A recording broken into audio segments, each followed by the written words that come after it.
Fala galera, tudo tranquilo? Vamos aqui para mais um vídeo da UERJ 2017, segundo exame de qualificação. Serão duas questõezinhas, porque não tem como ampliá-las, né, como eu normalmente faço aqui com as questões. Mas cara, vamos fazer de maneira que, né, a gente comente, né, revise conteúdo, né, a gente vendo o porquê da correta, mas também não deixando de lado as que estão erradas, porque se você tiver alguma dúvida aí em casa, filho, eu já mato ela. Mas mesmo assim, se continuar com dúvida, manda mensagem aí que a gente troca uma ideia.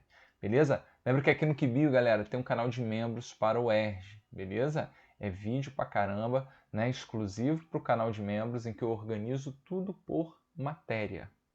Lindão, né? Fica um espetáculo mastigadaço para vocês. Beleza? E, cara, se inscreva aí no canal, manda para os amigos, né? Esse início de trabalho sempre importante, essa força aí da divulgação. Show? Então vamos com tudo, segue a vinheta.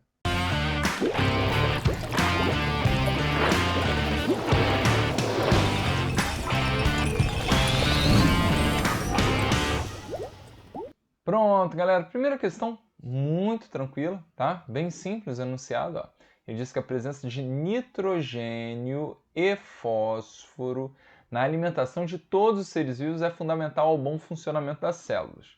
Beleza? Então, um processo celular que envolve diretamente, tá, a participação de moléculas compostas por esses elementos é. Então, vamos lá. Uma galerinha ficou bastante dúvida, inclusive aqui com a nossa queridíssima letra A, porque está falando de contração do músculo, beleza? Então muita gente pensou, né, no músculo, né, lá no sarcômero, né, pensou nas principais proteínas, né, nossa queridíssima actina, ok? E miosina, show? Aí você falou já, pô, Vitão, aqui tem, meu irmão, já tem um bocado de, né, de nitrogênio, já que é proteína, né, aminoácido, então tem nitrogênio na jogada, né, e para a gente fazer a contração a gente precisa de ATP também, não é isso? Então, se precisa de ATP, tem fósforo, beleza? Então, assim, acaba que no processo como um todo, né, a gente tem, né, esses compostos, nitrogênio e fósforo, só que ele pediu diretamente, ok?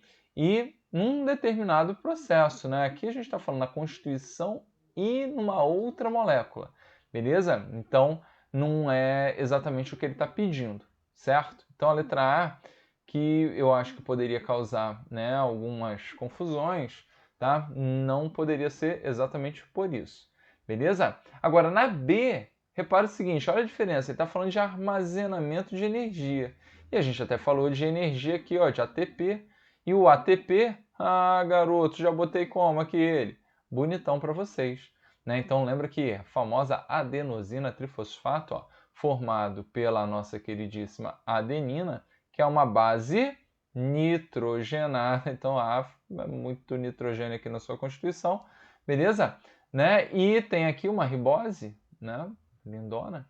Mais os três grupamentos, o quê? Fosfatos. Então bastante, né, fósforo na jogada. Então, nitrogênio e fósforo pra caramba. Só que aí, galera, eu estou falando do processo do armazenamento em relação a uma molécula só que constitui tanto nitrogênio e fósforo, ok? Então, essa é a ideia que a gente teria que trabalhar e até para relacionar, né, o bom, porque ele fala aqui, ó, o bom funcionamento da célula, né, como um todo, de maneira mais generalista.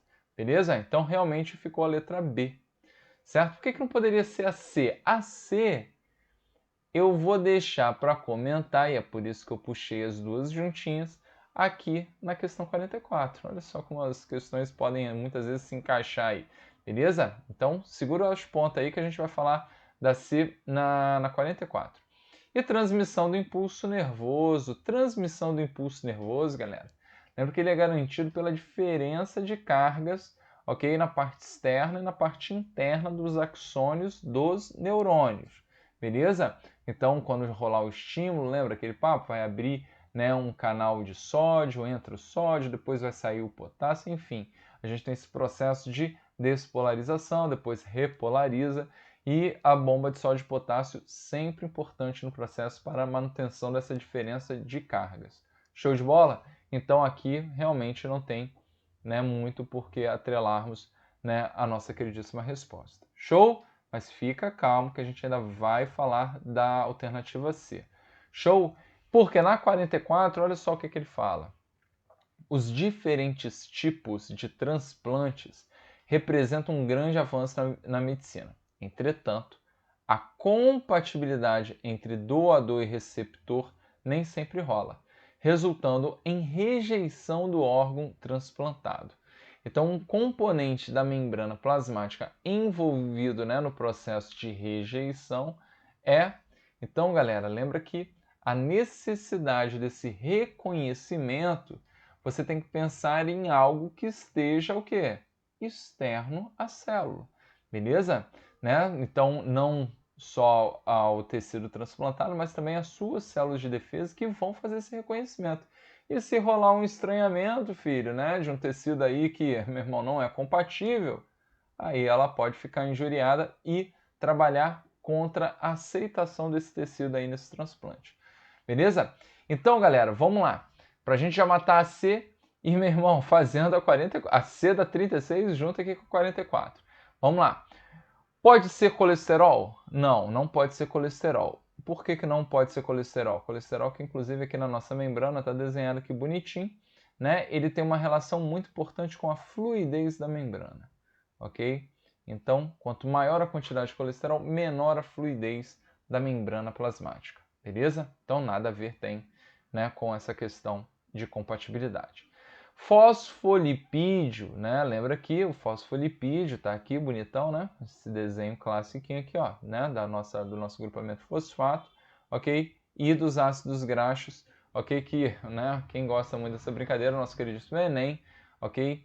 Então, lembra que ele é a constituição principal aqui, mas você tem tanto para o lado, né? Você tem uma bicamada, né? De fosfolipídios, ok? Então, não necessariamente você está relacionando aí né, no caso, a compatibilidade. Beleza? E tem um citoesqueleto, né? Já para pegar um gancho aqui bacana de uma questão que já caiu, na verdade não foi nem na UERJ, mas a UERJ ela fazia as questões de uma prova, de uma prova de particular de medicina aqui no estado, que é a de Vassouras. Ok? E eles fizeram essa questão assim, eles botaram aqui ó, do lado A e do lado B. Ok? E perguntaram qual que era o lado externo da célula.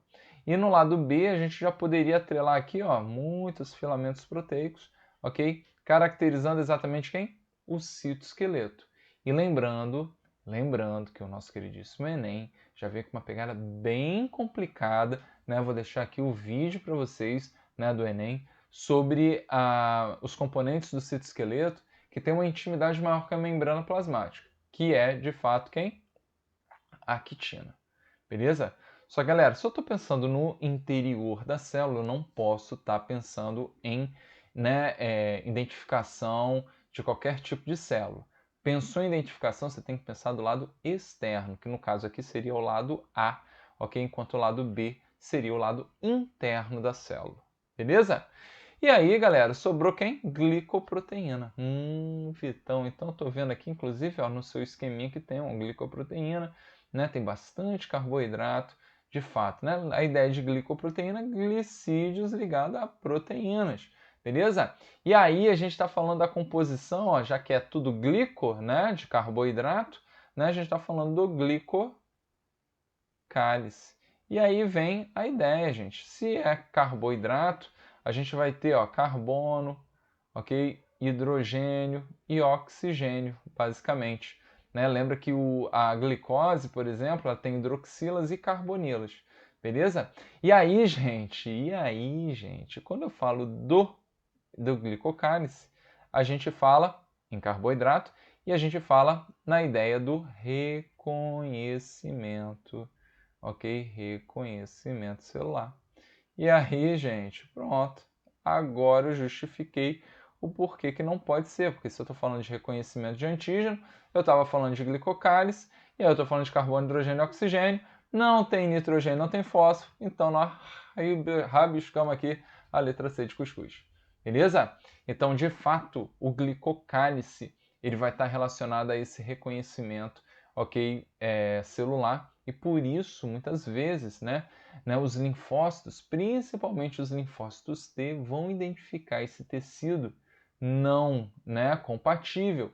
E, meu irmão, ó, vão fazer um trabalho no intuito de, né, não aceitação dele. Beleza? Então, o glicocálise é muito importante nessa ideia do reconhecimento.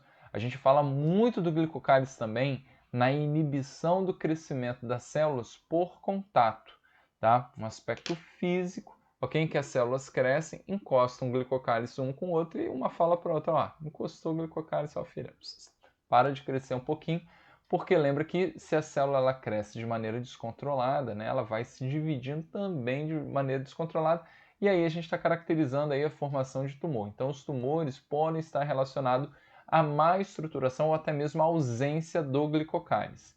Beleza? Então, um papo bem bacana. E lembrando que também ao glicocálise a gente pode botar na conta, né, o sistema ABO ou AB0, do jeito que vocês quiserem. Maravilha? Então, 36, letra B de Birigui e 44, D de jeans. Show! Bom, galera, matamos aí duas questõezinhas, ó, membrana plasmática. Deixo aqui um videozinho aqui para vocês, bonitão, ok? Sempre importante, né, o entendimento dela, que cai demais em tudo quanto é prova de vestibular. Valeu, até a próxima!